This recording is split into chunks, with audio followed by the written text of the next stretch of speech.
Welcome back to Foeontheflicks. Great to have you guys. In this one, I'm going to be reviewing Vinland Saga. It's an anime show I just finished a couple days back on Netflix. And, oh my god, it's so good.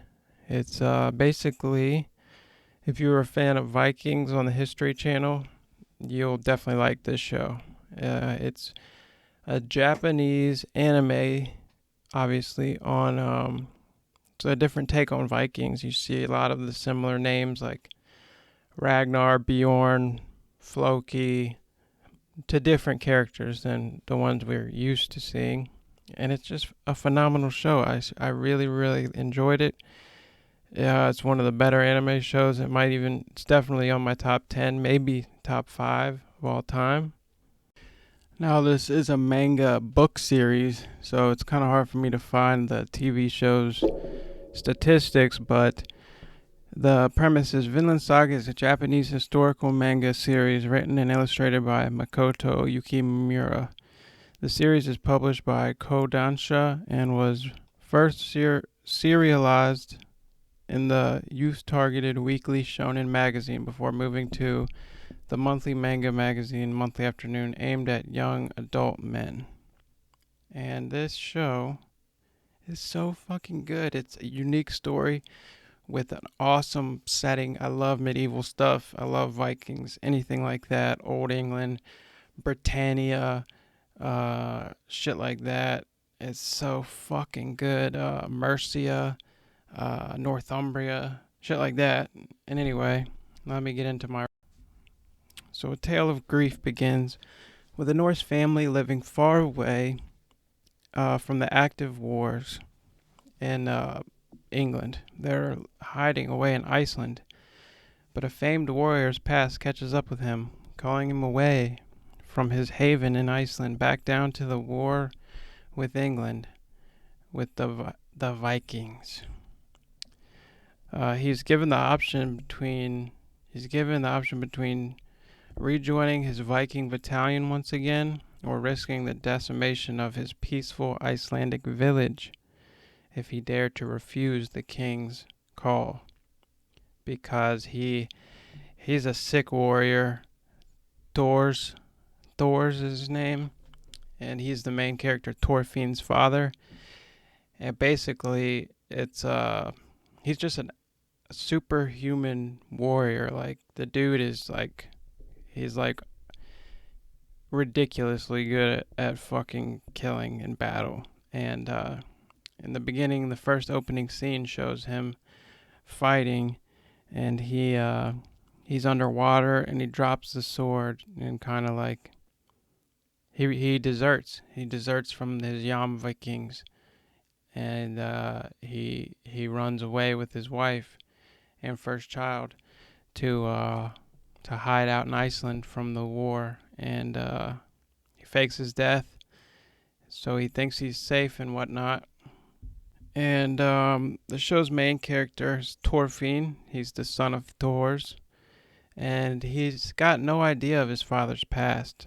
Hardships ensue, and the story really begins after episode 4. I mean, episode 1 through 3 is great too, but it really gets into the nitty gritty after episode 4. So you want to stay up until then before you make your decision on if you're interested or not. But I guarantee if you like anything similar to this genre, you will be instantly in love with this series.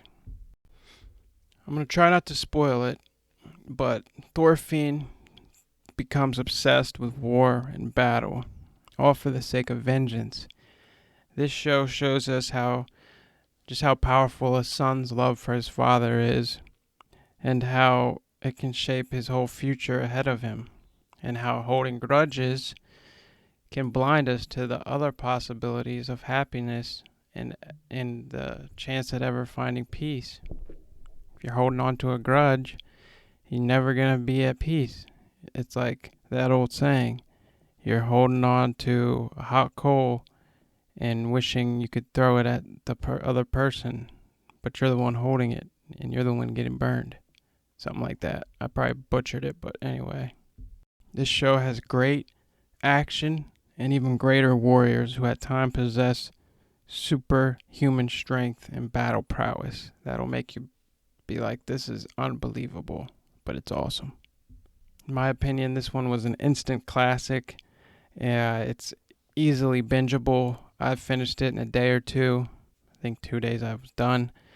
It's 24 episodes saga. Was absolutely stunning piece of art. And guess what? There's more coming. There's a season 2 coming. And it gives you a preview at the end of this one of what's to come. So it will be confusing if you finish, though. The end, kind of like you'll see new characters that you have no idea who they are, but they're just hinting at what's going to be in the next season. So look it up and you'll get an explanation if you finish the series. I mean, seriously, the Japanese touch on an animated Viking story is truly, truly something to behold. And if you're a fan of any anime show, then this definitely is a must watch. I mean, you have to get this in your repertoire. It's phenomenal. I can't stress that enough. I fucking love this series. And some of the names you'll see, the great Viking names of old, Thorfinn, Thors, Askeladd, Bjorn, Floki, Thorskell, and Ragnar are just a few of the popular Viking names of historical figures which are given new roles as characters in this show. And it's a touching tale. And it's like also action. It's like, say, 300. It's like 300-ish, but with Vikings and like more depth and more story. It's so good. I wish I could watch it again, but I just watched it and it's all fresh in my head, so I'm blessed for that.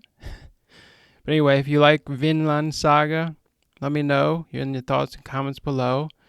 And like if you want, don't subscribe because I'm not too worried about subscribers. I just do this for a hobby, but I do appreciate the ones who do subscribe and who watch regularly, because then it makes me feel like I'm not making this for zero reason. So the 5 views, if I get at least 3 to 5 views, I'll still keep doing this. So thank you guys. And that is Foeontheflicks. That was my review of Vinland Saga. And I give it a 98%. Actually, no, I give it 100% on the Foe scale. 100%.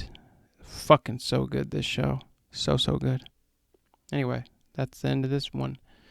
See you next time, and bye-bye.